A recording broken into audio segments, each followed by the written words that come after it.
Bagaimana?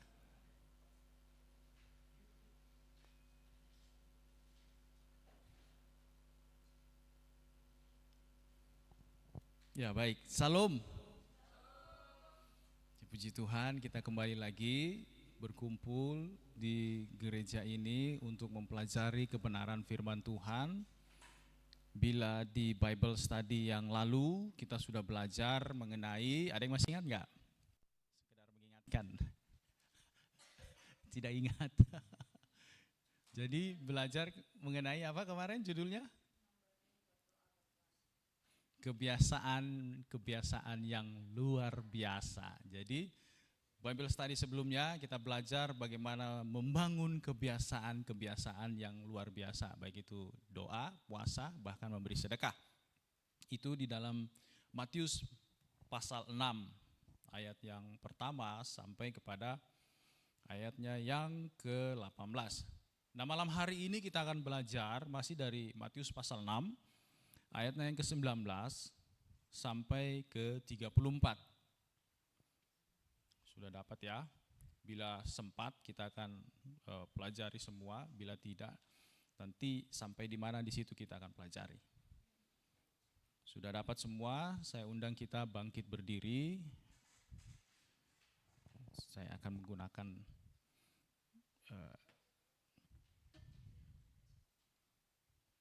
Matius pasal 6 ayat 19 sampai 34. Baik, kita baca bersama-sama. 3, 2, 1. Janganlah kamu mengumpulkan harta di bumi ngengat dan karat merusakkannya dan pencuri membongkar serta mencurinya. Tetapi kumpulkanlah bagimu harta di sorga ngengat dan karat tidak merusakkannya dan pencuri tidak membongkar serta mencurinya. Karena di mana hartamu berada, di situ juga hatimu berada. Mata adalah pelita tubuh. Jika matamu baik, teranglah seluruh tubuhmu. Jika matamu jahat, gelaplah seluruh tubuhmu. Jadi jika terang yang ada padamu gelap, betapa gelapnya kegelapan itu. Tak seorang pun dapat mengabdi kepada dua tuan, karena jika demikian, ia akan membenci yang seorang dan mengasihi yang lain, atau akan setia kepada yang seorang dan tidak mengindahkan yang lain. Kamu tidak dapat mengabdi kepada Allah dan kepada Mamon. Karena itu aku berkata kepadamu, janganlah khawatir akan hidupmu, akan apa yang hendak kamu makan atau minum, dan janganlah khawatir pula akan tubuhmu, akan apa yang hendak kamu pakai. Bukankah hidup itu lebih penting daripada makanan, dan tubuh itu lebih penting daripada pakaian? Pandanglah burung-burung di langit yang tidak menabur dan tidak menuai dan tidak mengumpulkan bekal dalam lumbung, namun diberi makan oleh Bapamu yang di sorga. Bukankah kamu jauh melebihi burung-burung itu? Siapakah di antara kamu yang karena kekhawatirannya dapat menambahkan sehasta saja pada jalan hidupnya? Dan mengapa kamu khawatir akan pakaian? Perhatikanlah bunga bakung di ladang yang tumbuh tanpa bekerja dan tanpa memintal. Namun aku berkata kepadamu, Salomo dalam segala kemegahannya pun tidak berpakaian seindah salah satu dari bunga itu. Jadi jika demikian Allah mendandani rumput di ladang yang hari ini ada dan besok dibuang ke dalam api, tidakkah ia akan terlebih lagi mendandani kamu, hai orang yang kurang percaya? Sebab itu janganlah kamu khawatir dan berkata, apakah yang akan kami makan? Apakah yang akan kami minum? Apakah yang akan kami pakai? Semua itu dicari bangsa-bangsa yang tidak mengenal Allah. Akan tetapi Bapamu yang di sorga tahu bahwa kamu memerlukan semuanya itu. Tetapi carilah dahulu kerajaan Allah dan kebenarannya, maka semuanya itu akan ditambahkan kepadamu. Sebab itu janganlah kamu khawatir akan hari esok, karena hari besok mempunyai kesusahannya sendiri. Kesusahan sehari cukuplah untuk sehari. Puji Tuhan, silahkan duduk. Jadi saya beri judul pelajaran Bible study kita malam hari ini ialah investasi kekal yang menghilangkan kekhawatiran. Kita tahu sama-sama bagaimana kalau disinggung mengenai investasi, tentu dalam pikiran kita akan berpikir, wah, investasi di bank, investasi Bitcoin, investasi saham, investasi forex, investasi tanah, atau investasi yang lain. Ini merupakan bentuk investasi di bumi ini. Nah, sebelum kita masuk ke dalam ayat per ayat, kita perlu tahu bahwa di Bible study yang lalu sudah disampaikan bagaimana latar belakang dari penulisan kitab Matius di pasal 6 ini. Yang pertama adalah pada zaman itu Israel sedang dikuasai oleh Roma, kerajaan Romawi itu. Terus kemudian mereka tentu mengalami yang namanya tantangan politik dan ekonomi. Surat Matius di pasal 6 ini merupakan bagian daripada khotbah di bukit yang terkenal itu, atau Sermon of the Mount, atau khotbah di bukit. Kemudian mereka mengalami tekanan pajak juga. Dan kemudian ada juga ajaran-ajaran tentang kemakmuran. Juga ada hal kekhawatiran sehari-hari gitu. Jadi ketika Yesus menyampaikan hal ini merupakan hal yang relevan gitu ya. Setiap hari mereka mengalami itu dan juga memang mereka sedang dijajah gitu. Surat ini ditujukan kepada orang-orang Yahudi, komunitas Yahudi yang ada di sana, yaitu orang-orang yang percaya kepada Kristus. Jadi ini untuk khotbah ini untuk orang yang sudah percaya. Kemudian kita tahu sama-sama karena di sini namanya Matius, penulisnya berarti Matius pemungut cukai. Dia adalah orang yang menjadi murid Kristus. Surat ini ditulis pada tahun 70 Masehi, itu pada waktu itu ditulis. Dan sekali lagi surat ini ditujukan kepada orang-orang Yahudi atau komunitas Yahudi yang sudah percaya.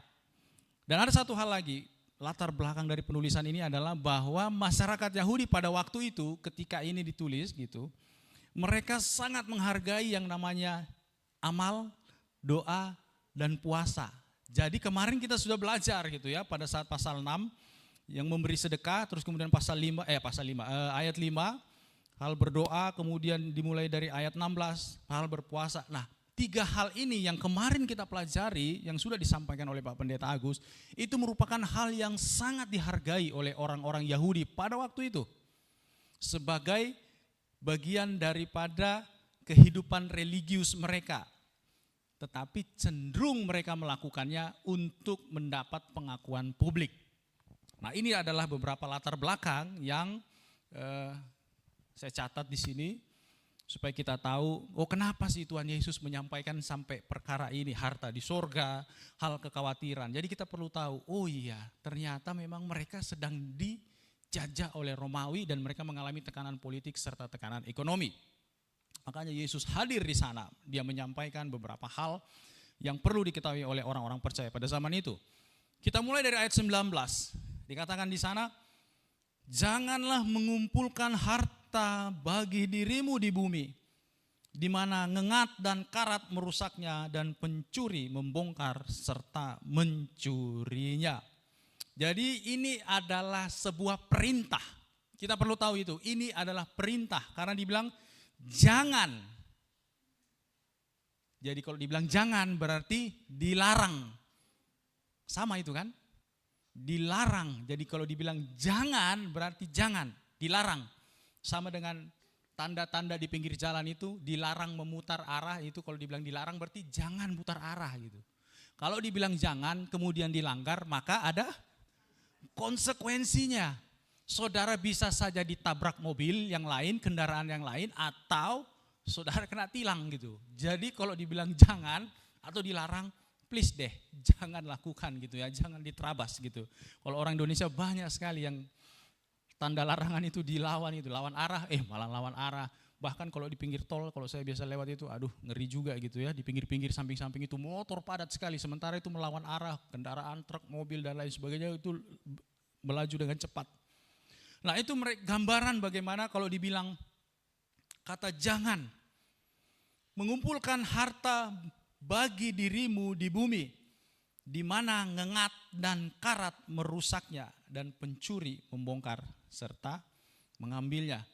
Nah saya pelajari saudara, saya teliti gitu ya. Jadi awalnya saya mengalami sebuah pertanyaan gitu, tanda tanya. Mengumpulkan harta bagi dirimu di bumi, di mana ngengat dan karat merusaknya, dan pencuri membongkarnya. Nah, saya tertarik dengan kata ngengat dan karat. Saudara tahu ngengat? Ngengat itu kalau pada zaman itu bahasa Inggrisnya moth. Kalau pernah nonton Godzilla, pernah nonton film Godzilla ya? Godzilla itu kan ada namanya Mothra. Salah satu hewan yang paling besar, sayapnya besar itu ya, dia seperti kupu-kupu begitu ya. Itu kan sebenarnya dari kata moth gitu ya. Moth itu ngengat gitu, bukan kupu-kupu sebenarnya, ngengat gitu. Nah, saya teliti gitu, saya pelajari ngengat dan karat gitu, ngengat dan karat. Nah, pada zaman itu, karena ini dibilang mengumpulkan harta gitu ya, pada zaman Yesus, orang-orang pada zaman itu mengumpulkan harta itu bukan seperti harta benda kayak kita begitu sekarang, tetapi lebih kepada kain gitu, pakaian-pakaian mewah begitu. Makanya dikatakan di sana, berkaitan kalau di ayat-ayat seterusnya nanti kita pelajari itu mengenai pakaian ada disinggung di sana. Jadi ngengat dan karat itu, saya mendapat di sebuah artikel, bukan karat yang pada umumnya gitu. Dan ngengat ini memang benar, ngengat ini adalah serangga yang mengkonsumsi pakaian-pakaian mewah mereka gitu. Jadi di zaman itu di Timur Tengah sana, ngengat ini dia akan mengkonsumsi pakaian-pakaian itu. Jadi dia bertelur di pakaian itu, pakaian wool itu, kain wool itu, di situ dia bertelur. Nah, larvanya itu akan makan semua pakaian-pakaian itu sehingga rusak. Jadi dikatakan di sana ngengat itu yang merusak pakaian gitu ya. Terus kemudian karat. Kalau dalam bahasa aslinya, karat di sana dikatakan dalam bahasa Yunani itu adalah brosis. Brosis. Brosis itu bukan brocil ya, bukan ya. Brosis gitu ya. Brosis itu kalau diartikan adalah makanan. Kemudian makan, kemudian mengkonsumsi. Ada di sana arti karat, tetapi sebenarnya karat di sana bukan bahasanya brosis gitu ya. Kalau saudara ingat ada penyakit-penyakit fibrosis dan lain sebagainya itu ya, fibrosis ya. Jadi di sini karat yang dimaksud bukanlah karat pada umumnya, bukan pada metal gitu. Kalau karat pada metal itu bahasa Yunaninya itu ada, saya lupa, TOO atau apa begitu.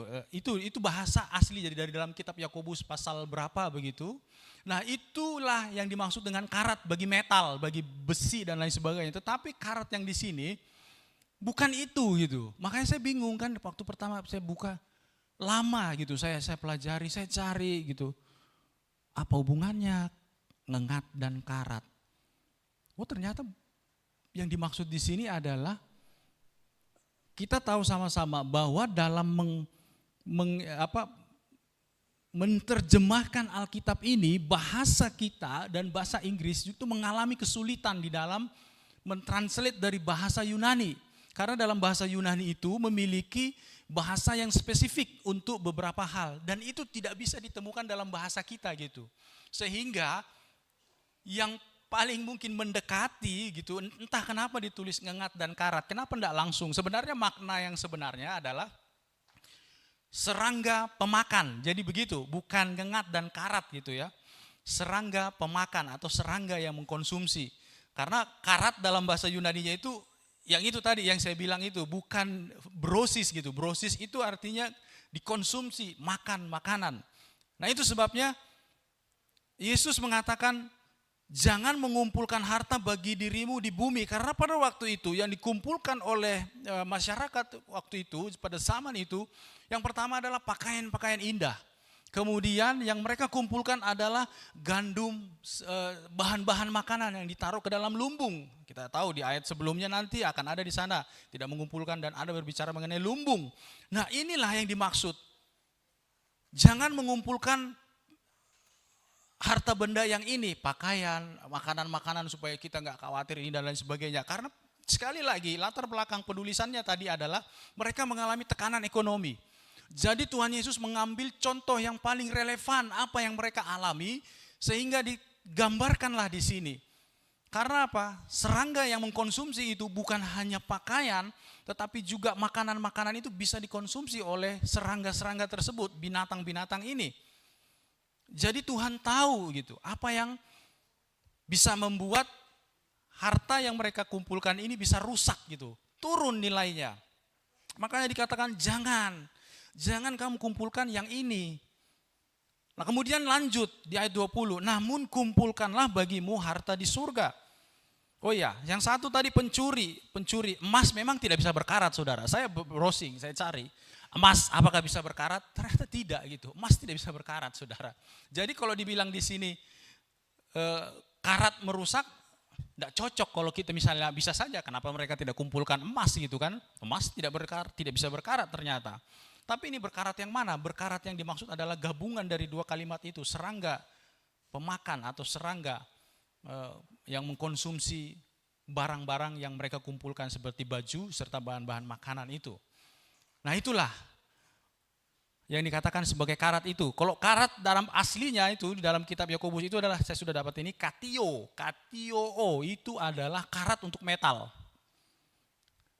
Jadi ketika saya pelajari ini, selama ini kita berpikir karat seperti karatan begitu, karat metal, ternyata bukan gitu. Ini berkaitan dengan sesuatu yang bisa memang dikonsumsi oleh yang namanya serangga pemakan itu, moth itu tadi. Karena dikatakan di sana ngengat itu moth. Tidak tahu kenapa bisa ditulis di sini ada dan karat gitu ya, ngengat dan karat. Padahal itu digabungkan serangga pemakan atau pengkonsumsi. Karena kata karat itu di sana brosis, bukan katio. Kalau katio itu adalah karat untuk metal. Nah, saya tekankan di sini supaya kita mengerti. Karena selama ini dalam pikiran kita, ngengat dan karat. Apa hubungannya ngengat dengan karat? Kalau saya kumpulkan emas nggak bisa berkarat. Ya kan? Kalau metal mungkin bisa gitu ya. Saya pernah, waktu saya kuliah, judul skripsi saya itu, analisis laju korosi galvanik pada sambungan baut dan mur. Jadi dua benda ini dari bahan galvanis, kemudian kita taruh di dua spesimen air gitu, air laut dengan air biasa. Kemudian kita lihat mana yang duluan berkarat. Pasti kita akan tahu kan, yang ditaruh dalam air laut pasti duluan berkarat. Nah tujuannya penelitian saya ini adalah karena dibilang di sana analisis laju korosi galvanik pada sambungan baut dan mur. Jadi menghitung di situ seberapa cepat terjadinya korosi yang terjadi pada sambungan baut dan mur. Kemudian kita menghitung lajunya per tahun itu berapa milimeter gitu. Karat itu bisa dihitung kecepatannya untuk bisa berkarat itu per tahun itu ada. Dia di dalam satuan milimeter. Kemudian ketika kita sudah tahu per tahun dia sekian milimeter, maka kita mulai membuat sebuah pencegahan, mungkin dengan pengecatan, mungkin dengan di amplas atau apa dan lain sebagainya. Nah itu judul saya gitu, judul waktu skripsi saya masih ingat gitu ya. Tapi bukan karat itu gitu, bukan karat itu yang dimaksud di sini. Ini yang dimaksud adalah kepada pakaian dengan bahan-bahan makanan yang bisa busuk gitu ya, karena dibilang di sana brosis itu artinya dikonsumsi, dimakan gitu ya. Serangga inilah yang mengkonsumsi itu. Nah di ayat 20 ini dikatakan, kumpulkanlah bagimu harta di surga yang tidak dirusak oleh ngengat dan karat itu, tidak dirusak oleh serangga pengkonsumsi itu, dan pencuri tidak membongkar serta mencurinya. Jadi ditekankan di sana bahwa dikasih opsi gitu. Kalau yang pertama dilarang, kalau yang kedua ini namun, ada kata namun dibilang di sana, berarti kalau you mau kumpulkan harta di surga boleh, kalau you tidak mau juga tidak apa-apa gitu, tidak dipaksakan.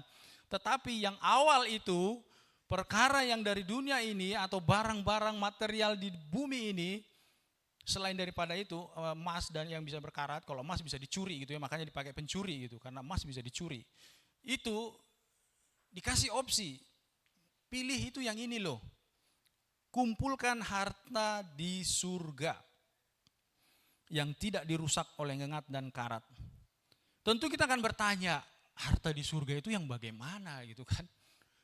Kalau kita tahu sendiri ada beberapa gambaran di kitab Wahyu, jalannya saja terbuat dari emas, saudara. Jadi Untuk apa mau bawa emas dari bumi ini gitu kan? Ada beberapa joke-joke yang sebenarnya tidak begitu ya. Yang di sini tidak butuh emas, emas itu sampah gitu. Maksudnya jangan buang sampah sembarangan gitu kan, dibilang karena dari emas semua di sana gitu. Nah, di sini kita bertanya, kumpulkanlah bagimu harta di sorga gitu. Harta apa sebenarnya yang di sorga ini? Dan setelah saya membaca, ternyata di dalam ayat-ayat sebelumnya itulah yang digambarkan dengan harta di sorga yang sudah kita pelajari di Bible study yang kemarin. Yaitu salah satunya memberi sedekah. Itu juga saudara, itu mengumpulkan harta di sorga itu. Makanya Yesus begitu ketemu dengan yang anak muda itu dikatakan, kamu sudah lakukan ini, sudah. Terus kemudian yang lain, oke kalau begitu jual hartamu, kasih sedekah sama orang miskin. Mikir dia saudara. Padahal maksud Yesus itu begini, kalau kau jual hartamu, kau memberi sedekah, berarti kau sedang mengumpulkan harta di sorga. Itu yang Yesus mau. Tapi ternyata pemuda tersebut tidak mau mengumpulkan harta di sorga. Nah, kemudian di situ berdoa. Kemarin hal berdoa juga. Berdoa juga merupakan harta di sorga. Karena dengan berdoa kita bisa mendapatkan segala sesuatu yang Tuhan sediakan bagi kita. Kalau sesuai dengan kehendaknya. Kemudian juga dengan berdoa kita bisa menjangkau orang-orang di luar sana. Yang kita tidak pernah tahu dan kita ketemu. Kemudian kita bisa memberitakan Injil. Memberitakan Injil juga adalah harta di sorga. Dan kemudian juga di sana dikatakan di ayat 16, pasal 6 ayat 16, berpuasa. Itu juga adalah harta di sorga. Jadi ketika Tuhan Yesus mengatakan, namun kumpulkanlah bagimu harta di sorga yang tidak dirusak oleh ngengat dan karat, dan pencuri tidak membongkar serta mencurinya. Ini adalah opsi yang ditawarkan oleh Tuhan. Kalau menurut saya, karena dibilang namun gitu ya, tidak ada di sana dikatakan kamu harus mengumpulkan ini, tidak. Ini opsi gitu. Kalau mau kumpulkan harta di sorga, silahkan. Kalau tidak, you yang rugi sendiri. Tetapi yang pertama itu dikatakan jangan. Yang awal itu dikatakan jangan kumpulkan harta yang ada di bumi ini. Karena bisa dicuri, bisa membusuk, brosis, dikonsumsi. Pakaian-pakaian mahal mereka bisa rusak semua gara-gara moth tadi itu, ngengat. Nah kemudian lanjut di pasal 21, ya di ayat yang ke-21, maaf. Sebab di mana hartamu berada, di situ juga hatimu berada. Ada dikatakan di sana, di mana hartamu berada, di situ juga hatimu berada. Ini sudah hal yang umum gitu ya. Pasti kalau Yesus, makanya Yesus pernah mengatakan begini, alangkah sukarnya orang kaya masuk dalam kerajaan sorga. Karena apa? Karena dia tahu itu. Kalau kita punya banyak harta saudara, saya yakin ketika kita memiliki kekayaan, wealth, kemudian barang-barang apapun itu, pasti hati saudara di sana. Enggak mungkin enggak saudara. Makanya Tuhan tahu gitu loh. Mereka sedang mengumpulkan, betul mereka sedang mengalami tekanan ekonomi. Makanya dibilang di sana, kalau banyak hartamu pasti hatimu di situ. Di mana hartamu berada, di situ juga hatimu berada. Nah inilah kenapa pentingnya untuk tidak menjadikan pengumpulan akan harta ini sebagai prioritas. Karena kalau sudah dikatakan di mana hartamu berada, berarti ada sebuah prioritas utama yang dilakukan oleh seseorang sehingga dia lebih cenderung untuk mengumpulkan ini. Dan kemudian latar belakangnya nanti akan kita pelajari. Kenapa bisa dia mengumpulkan harta seperti itu gitu. Sebab di mana hartamu berada, di situ juga hatimu berada. Itu sudah pasti barang tentu. Kalau saudara cinta Tuhan, habis-habisan pasti hati kita juga akan ke Tuhan juga. Enggak mungkin enggak, itu kelihatan langsung kok. Tetapi kalau hati kita kepada harta kita atau benda yang ada pada kita, maka itu juga kelihatan. Karena kita tahu sama-sama ada banyak sekali orang-orang kaya yang pelit juga, yang tidak mau bersedekah. Padahal di sini dibilang memberi sedekah, itu bentuk pengumpulan harta sorgawi. Nah kemudian lanjut lagi di sini. Di ayat 22, mata adalah pelita tubuh. Jika matamu baik, teranglah tubuhmu. Di sana dikatakan ada berkaitan dengan mata gitu ya. Saya mencatat di sini karena ini dituliskan bagi orang Yahudi, komunitas Yahudi yang sudah percaya. Nah, kalau dibilang di sini mata gitu ya, mata, ada sebuah gambar gitu pernah saya lihat. Ini seperti ilusi. Yang membuat gambar itu seorang wanita gitu, dia foto. Gambar itu sebenarnya seekor anjing gitu, tetapi karena di situ di tengah-tengah salju, kemudian ada banyak pohon-pohon. Kalau kita lihat sekilas itu seperti seseorang yang sedang masuk ke hutan gitu. Saya lupa nama ibu ini yang menjepret ini. Oh ini namanya Terry Babers. Ada yang mungkin tahu Terry Babers gitu ya. Jadi dia foto. Sekilas saya melihat itu, seseorang sedang berjalan menuju ke hutan.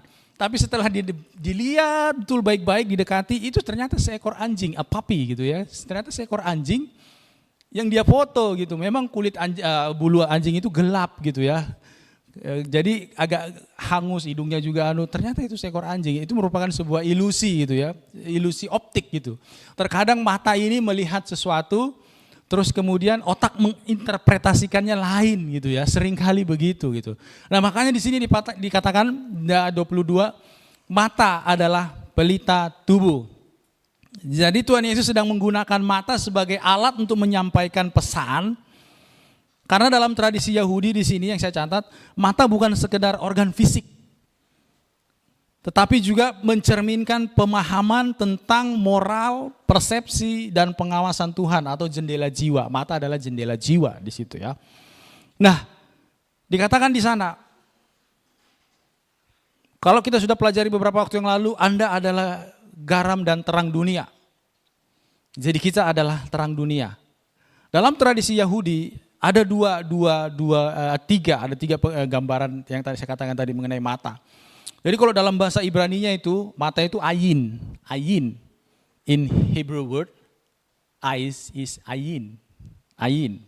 Jadi ada dua gitu. Ayin tofah, mata yang baik, good eye. Itu ayin tofah. Itu melambangkan murah hati, tidak iri, pandangan positif tentang kekayaan dan kesuksesan orang lain. Nah, makanya Tuhan Yesus pakai ini. Kemudian yang kedua, ayin ra'ah, which mean mata yang jahat, evil eye. Ini melambangkan iri hati, serakah, dengki, dan ini sumber kegelapan. Mengarahkan seseorang pada tindakan tidak bermoral. Itu gambaran dari ayin yang kedua. Itu sebabnya Tuhan Yesus menggunakan mata. Mata adalah pelita tubuh atau jendela jiwa. Jika matamu baik atau kalau matamu itu ayin tofah, maka pasti hatimu tidak iri. Engkau akan memiliki pandangan positif tentang kekayaan atau kesuksesan orang lain. Saudara akan berpandangan seperti itu. Teranglah seluruh tubuhmu. Jika matamu jahat atau ayin ra'ah, maka kau bisa serakah, dengki, dan ini merupakan iri hati dan juga merupakan sumber kegelapan yang mengarahkan orang pada tindakan yang tidak bermoral. Nah Tuhan Yesus menggunakan kata mata ini sebagai alat untuk menyampaikan pesan betapa pentingnya kata mata ini. Kemudian yang ketiga adalah mata juga menjadi sarana Tuhan berkomunikasi dengan para nabi, vision. Mimpi, melihat penglihatan, itu sebabnya dikatakan nabi-nabi mendapatkan penglihatan, makanya digunakan kata mata di sana. To communicate with God, jadi dengan para nabi, prophet, melampaui realitas fisik. Jadi mata adalah alat moral yang mengarahkan hati dan tindakan seseorang, apakah dia ada dalam kehendak Allah atau kehendak pribadi atau kehendak si jahat. Itu sebabnya Tuhan Yesus katakan, kalau matamu gelap, betapa gelapnya kegelapan itu gitu. Jadi kalau misalnya pandangan saudara itu sudah gelap dan kemudian penuh dengan kejahatan, betapa gelapnya itu kegelapan. Artinya kejahatan saudara akan double-double, istilahnya seperti itu. Kalau saudara punya pikiran sudah gelap, jahat, iri, dengki dan lain sebagainya, sudah tidak tahu bisa mau dibilang apa lagi. Karena dibilang di situ Jika terang yang ada padamu, jadi kita kan punya terang gitulah. Terang karena Yesus bilang, aku adalah terang dunia. Berarti kalau kita mengikut Yesus, kita juga jadi terang. Tetapi kalau terang yang ada pada kita itu, yang seharusnya digunakan untuk terang dunia itu dipakai untuk menghancurkan sistem dunia ini. Itu menjadi gelap, wah itu gelapnya itu nggak tahu lagi bagaimana gitu ya. Terangnya itu sudah jadi gelap, bagaimana kalau kegelapannya gitu. Itu maksudnya Tuhan Yesus gitu. Jadi jahatnya minta ampun gitu. Itu gambaran kenapa Tuhan Yesus menggunakan kata mata di sana. Jadi kita perlu ingat, semua yang dituliskan di sini, yang Tuhan Yesus sampaikan, selalu tidak akan lepas dari yang namanya tradisi budaya orang Yahudi. Jadi kita perlu pelajari itu. Kalau kita tidak mempelajari itu dengan spesifik, dengan mencari literatur yang lain, kita akan bingung saudara. Jujur saja, karena apa? Bahasa Indonesia dan bahasa yang lain memiliki keterbatasan di dalam mentranslate itu dari bahasa aslinya kepada bahasa kita. LAI pun ada beberapa kata atau kalimat yang tidak sesuai, seperti saya katakan tadi. Kenapa ditulis ngengat dan karat? Kenapa bukan di situ ditulis serangga yang mengkonsumsi, tetapi dikatakan ngengat dan karat? Kok bisa karat? Padahal kata aslinya bukan karat gitu. Kata aslinya itu brosis gitu. Itu sebabnya saya mengajak kita untuk mempelajari ini supaya kita mulai menyelidiki, beri penyelidikan diri secara pribadi saudara. Dari bahasa aslinya, kemudian saudara cari literatur, kemudian saudara bisa artikan itu. Karena kalau tidak kita akan kesulitan gitu. Bahasa Indonesia ini terlalu dangkal kalau menurut saya gitu ya, terlalu dangkal, terlalu simple. Padahal di aslinya itu lebih spesifik, lebih detail menjelaskannya. Nah, kemudian kita lanjut ke ayat ke-24. Tak seorang pun dapat mengabdi kepada dua Tuhan, sebab ia akan membenci yang seorang dan mengasihi yang lain, atau ia akan setia kepada yang seorang dan tidak mengindahkan yang lain. Kamu tidak dapat mengabdi kepada Allah dan kepada Mamon. Mamon kita tahu sama-sama itu adalah uang gitu ya. Uang atau kekayaan. Karena dikatakan di sana tak seorang pun dapat mengabdi kepada dua Tuhan. Pertanyaannya adalah siapa yang pengabdian kita saat ini kepada siapa? Apakah ada tuan-tuan yang lain? Who knows? Siapa yang tahu? Barangkali mungkin kelihatannya kita masih mengabdi sama Tuhan. Kalau mengabdi di sini dikatakan bahasanya doulos. Doulos itu betul-betul pengabdian saudara. Ada dulu namanya doulos di Sudiang sana, tempat merehabilitasi orang-orang yang menggunakan narkoba. Nah, di sana tempat itu namanya doulos karena ngurusin orang-orang ini, saudara. Jadi betul-betul memang pengabdian. Nah, dikatakan di sana tidak seorang pun dapat mengabdi kepada dua tuan. Sebab ia akan membenci yang seorang dan mengasihi yang lain. Saudara, firman Tuhan juga mengatakan dalam kitab Amsal, orang yang mendua hati itu tidak akan pernah tenang gitu ya dalam hidupnya.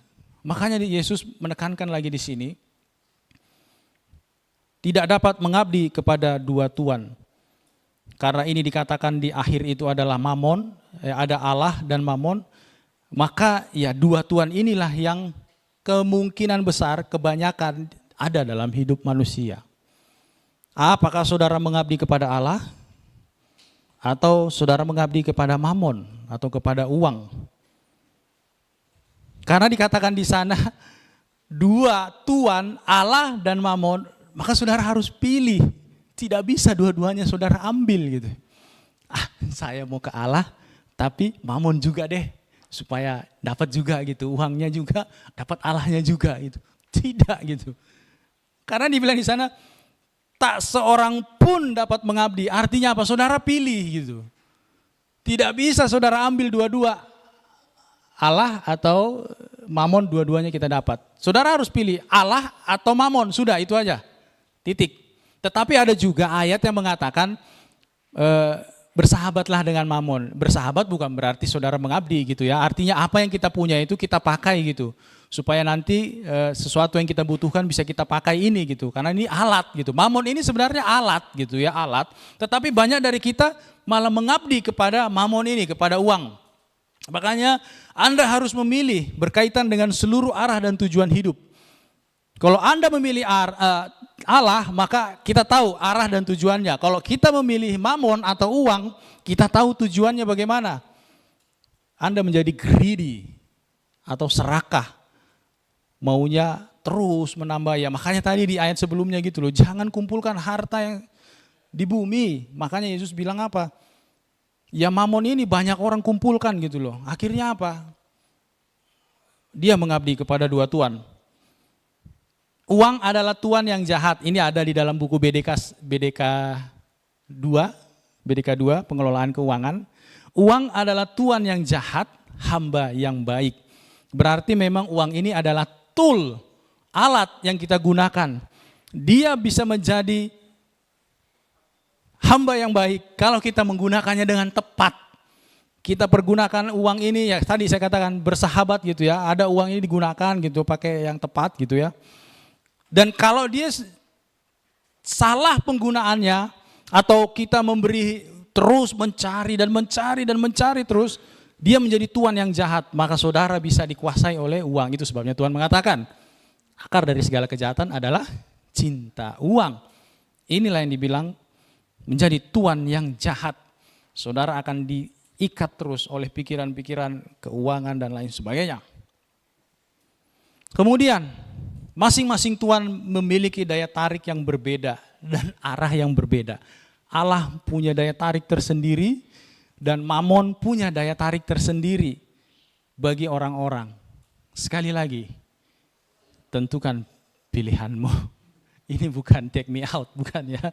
Tetapi itu harus memilih saudara. Saudara harus memilih gitu. Tidak bisa dua-dua. Ini sudah jelas gitu ya.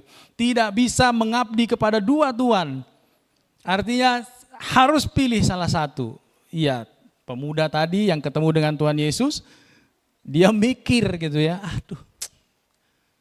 Berharapnya itu sih mungkin dia bisa ikut Yesus, terus kemudian uangnya tetap bisa gitu ya, dipakai terus gitu. Tapi Tuhan bilang tidak, jual semua hartamu, kasih sedekah, baru ikut aku, dia bilang begitu.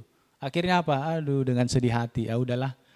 Tuhan nanti aja atau Tuhan nanti aja, Yesus nanti aja lah. Saya sudah setengah mati cari uang ini, setengah mati kumpulkan harta, tiba-tiba disuruh jual semuanya, ya udah mikir.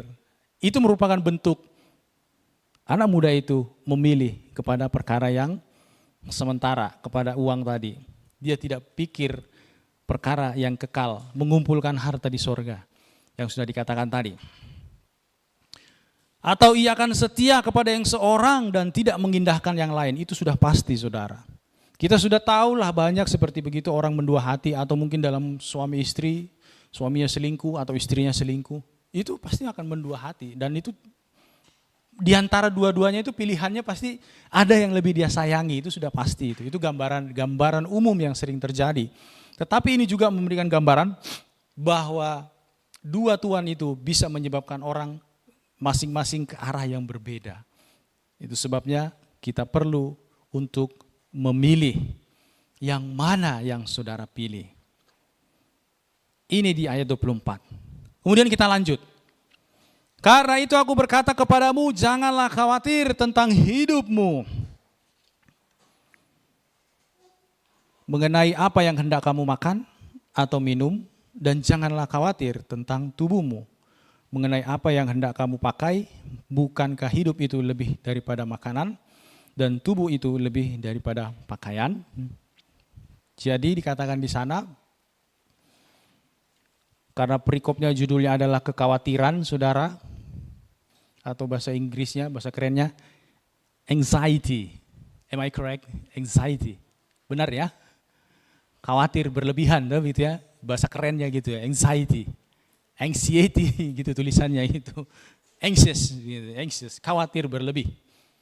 Makanya dibilang, karena itu aku berkata kepadamu, janganlah khawatir. Ini larangan lagi, perintah lagi. Ini adalah perintah lagi. Dilarang khawatir.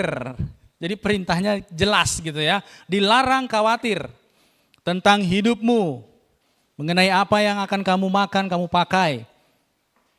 Karena di dalam ayat 19 tadi, itulah yang menjadi motivasi sehingga banyak orang gitu mengumpulkan, menimbun kebutuhan-kebutuhan pokok supaya dipenuhi. Tetapi malah mereka terjerat kepada yang namanya cinta akan uang. Jadi sekali lagi, Tuhan mengatakan dilarang untuk khawatir. Saudara perlu pegang itu, dilarang untuk khawatir. Karena kita hidup dan sehat saja itu sudah lebih dari cukup, saudara. Hidup dan kita sehat itu lebih dari cukup. Itu yang maksud Tuhan Yesus katakan gitu. Supaya bangsa orang Yahudi, komunitas Yahudi pada zaman itu, sekalipun mereka lagi dalam tekanan ekonomi, kamu perlu ingat bahwa ketika kamu hidup, ketika kamu sehat, ini kan untuk orang percaya nih. Sehat, hidup, itu sudah lebih dari cukup. Kamu bisa melakukan pekerjaanmu, kamu bisa melakukan ini, itu, dan lain sebagainya. So, don't be anxious, jangan khawatir soal makan, pakaian, dan minum. Kemudian Tuhan Yesus menggunakan lagi sarana untuk menyampaikan pesan lewat alam. Kalau tadi ngengat, gitu ya, binatang, insek, begitu, serangga. Sekarang burung-burung yang dia pakai lagi. Dikatakan di sana, pandanglah burung-burung di udara yang tidak menabur, tidak menuai, tidak mengumpulkan dalam lumbung. Namun Bapamu yang di sorga memberi mereka makan. Bukankah kamu jauh lebih berharga dari burung-burung itu? Iya saudara, kita jauh lebih berharga. Kenapa bisa berharga? Karena Yesus datang untuk kita gitu, bukan untuk burung-burung itu, bukan untuk binatang-binatang itu. Makanya Yesus bilang, kan ini untuk orang percaya. Kamu tuh lebih berharga dari burung-burung itu. Kenapa kamu harus khawatir? Lihat burung-burung itu enggak mengumpulkan gitu ya, enggak menabur, enggak menuai, enggak ngumpulkan di lumbung. Kalau tadi dikatakan makanan-makanan itu semua ada di lumbung gitu, yang bisa membusuk. Mereka tidak mengumpulkan hal tersebut, tapi Bapamu yang di sorga memberi mereka makan. Bukankah kamu jauh lebih berharga? Betul saudara. Jadi untuk perkara kebutuhan pokok, basic need gitu ya, jangan khawatir, Tuhan kasih makan gitu. Burung pun dikasih makan. Makanya Yesus mengatakan, menegaskan di sana, lihat burung-burung. Kemudian dia katakan di ayat 27, siapa di antara kamu yang karena kekhawatirannya dapat menambah sehasta saja pada jalan hidupnya? Kalau di dalam terjemahan lain, sehasta itu 1 jam. Jadi siapa yang karena dia khawatir dia bisa nambah umurnya 1 jam? Ada di sini dengan kekhawatirannya bisa menambah umurnya 1 jam? Tidak ada. Kenapa bisa Tuhan Yesus mengatakan demikian? Karena apa? Kekhawatiran itu ternyata mengurangi umur, memperpendek umur saudara. Kalau dilihat dari segi medis, kekhawatiran itu banyak sekali bisa menyebabkan penyakit-penyakit parah gitu ya. Orang kalau terlalu khawatir itu lambung bisa kena GERD, bisa kena sakit apa lagi, itu ada begitu banyak. Makanya Tuhan Yesus menegaskan di sana, jangan khawatir. Setelah burung-burung dikasih tahu, kemudian siapa di antara kamu kalau kamu khawatir lantas umurmu bertambah panjang? Tidak, malah itu memperpendek umurmu. Itu maksudnya gitu loh. Kalau kamu khawatir umurmu bertambah pendek. Kemudian lanjut. Ayat 28. Mengapa kamu khawatir mengenai pakaian? Diulang lagi gitu ya, diulang lagi. Kenapa sih kamu khawatir dengan pakaian? Harus pakai baju apa nih besok? Ini enggak ada baju. Perhatikan bunga bakung di ladang. Bagaimana mereka tumbuh? Mereka tidak bekerja keras kalau di dalam ayat ini ya, buku terjemahan LAI versi 2. Mereka tidak bekerja keras dan tidak memintal. Bunga bakung itu lilies, bahasa Inggrisnya lilies. Ada juga dibilang Rose of Sharon begitu ya dikatakan. Mawar Sharon begitu, ada yang mengatakan seperti itu. Bunga bakung ini tumbuh sendiri saudara, nggak ada yang kasih tabur benih atau apa, tidak gitu. Tidak ada yang perlu dirawat tanahnya, dicangkuli atau di apa dan lain sebagainya. Bunga bakung ini tumbuh sendiri, tapi keindahannya itu melebihi, dibilang di sana. Di ayatnya yang ke-28, mengapa kamu khawatir mengenai pakaian? Perhatikanlah bunga bakung di ladang, bagaimana mereka tumbuh gitu. Bagaimana mereka tumbuh? Artinya mereka tumbuh sendiri, tidak perlu dikasih pupuk, nggak perlu disiram, nggak perlu ini dan lain sebagainya. Mereka tidak bekerja keras dan tidak memintal. Terus 29, namun aku berkata kepadamu, Salomo dalam segala kemegahannya pun tidak berpakaian seindah salah satu dari bunga itu. Jadi Salomo dengan semua kemegahannya yang dikagumi oleh Ratu Sheba waktu dia datang, wih luar biasa ini Salomo. Istananya besar, pakaiannya, cara menyajikan makanan oleh pelayan-pelayannya, dan pakaian-pakaian Salomo semuanya. Tuhan bilang apa? Tidak bisa menandingi yang namanya bunga bakung. Lili. Bunga lili itu, tidak bisa gitu. Saking indahnya bunga bakung ini, makanya langsung dikasih perbandingan dengan Salomo. Salomo apa sih yang kurang gitu? Raja paling kaya gitu. Saya pernah menghitung kekayaan Salomo pada waktu itu yang pernah dikumpulkan oleh Raja Daud gitu ya. Saya hitung-hitung itu sekitar, Raja Daud kan kumpulkan emas, perak. Terus kemudian saya hitung untuk yang diserahkan kepada anaknya itu sekitar 5.000 triliun saudara. Kalau dikonversi ke uang sekarang gitu, itu kekayaan yang dikumpulkan oleh Raja Daud untuk Salomo gitu ya. Makanya emas itu di sana dibilang banyak, perak itu tidak dianggap pada waktu itu gitu. Pada zaman Salomo perak tidak dianggap, karena apa? Saking banyaknya itu emas sampai total itu sekitar 5.000 triliun rupiah kalau dikonversi sekarang. Itu saya hitung, itu orang paling kaya mungkin pada zaman itu gitu ya. Makanya Salomo dengan semuanya itu enggak berpakaian kayak bunga lili atau bunga bakung ini. Kemudian lanjut.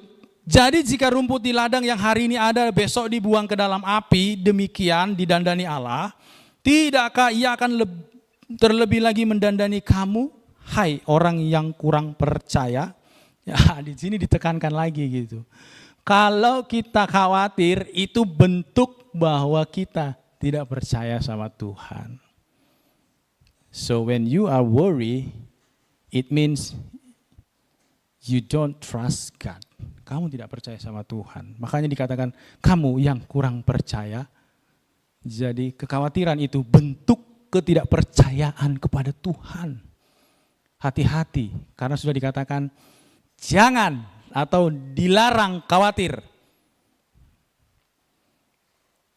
Rumput di ladang hari ini ada, besok sudah dibuang ke api. Itu masih Tuhan dandani, masih Tuhan kasih keindahan, masih hijau, masih kelihatan bagus, kita lihat enak. Kenapa kita mau khawatir gitu terhadap penyediaan Allah dalam hidup kita? Allah menyediakan kebutuhan pokok. Ini karena dia kebutuhan pokok ini, pakan, sandang pangan dan apa tadi itu? Makanan, pakaian dan selanjutnya. Pokoknya kebutuhan pokok gitu, basic need. Kemudian di 31, karena itu janganlah khawatir dan berkata apakah akan kami makan. Ini diulang lagi gitu ya. Karena kondisinya memang lagi kondisi susah perekonomian. Waktu itu orang Yahudi mengalami tekanan. Jadi mau cari makan itu agak susah gitu. Bisa tapi ya ada tekanan gitu. Makanya dibilang karena itu jangan khawatir. Dia tegaskan lagi, Tuhan Yesus menegaskan lagi. Please jangan khawatir, dilarang khawatir. Apa yang akan kami makan, apa yang akan kami minum, apa yang akan kami pakai. Jadi dia menekankan sekali lagi bahwa kebutuhan pokokmu Tuhan sediakan. Yang menjadi pertanyaan adalah, kau percaya enggak sama Tuhan gitu loh. Kalau percaya sama Tuhan ya jangan khawatir, tapi kalau you enggak percaya silahkan khawatir. Tidak dilarang, mau khawatir boleh silakan. Tapi itu memperpendek umurmu gitu dikatakan ya. Karena Pak khawatir tidak menambah umur 1 jam saja gitu ya. Kalau di sini sehasta masih halus gitu. Kalau 1 jam ya berarti berapapun itu kekhawatiran kebesaran kita itu malah memperpendek umur kita. Kemudian 32, semua itu dicari bangsa-bangsa yang tidak mengenal Allah. Padahal Bapamu yang di surga tahu bahwa kamu memerlukan semuanya itu. Wah, ini lebih hebat lagi. Tuhan tahu semua keperluan kita. Makanya dia bilang jangan khawatir gitu. Diulangi terus jangan khawatir. Bapamu yang di surga itu tahu gitu. Bapamu yang di surga tahu bahwa kamu memerlukan semuanya itu. Dia kasih perbandingan seperti bangsa-bangsa atau orang-orang kafir. Karena orang-orang kafir itu pada zaman itu ya itu mencari itu tadi. mengumpulkan bahan pangan banyak-banyak, mengumpulkan pakaian-pakaian bagus.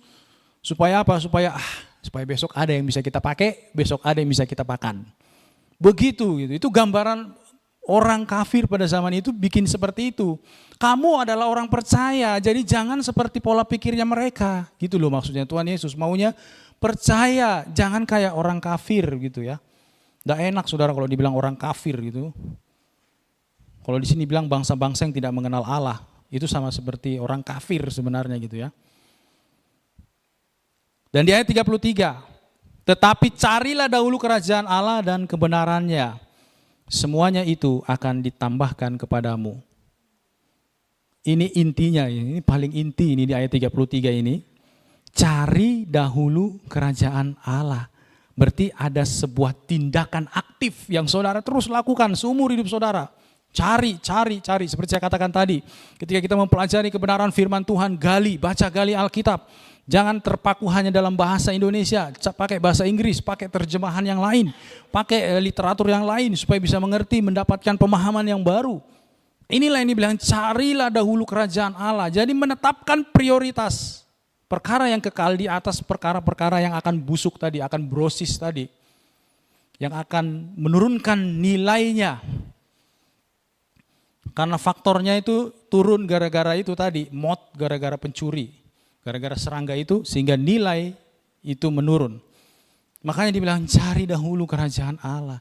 Prioritas saudara dan saya adalah mencari kerajaan Allah. Karena apa dibilang di sana di ayat yang 21 di ayat yang ke-20 kumpulkan harta di sorga saudara. Makanya dibilang cari kerajaan Allah.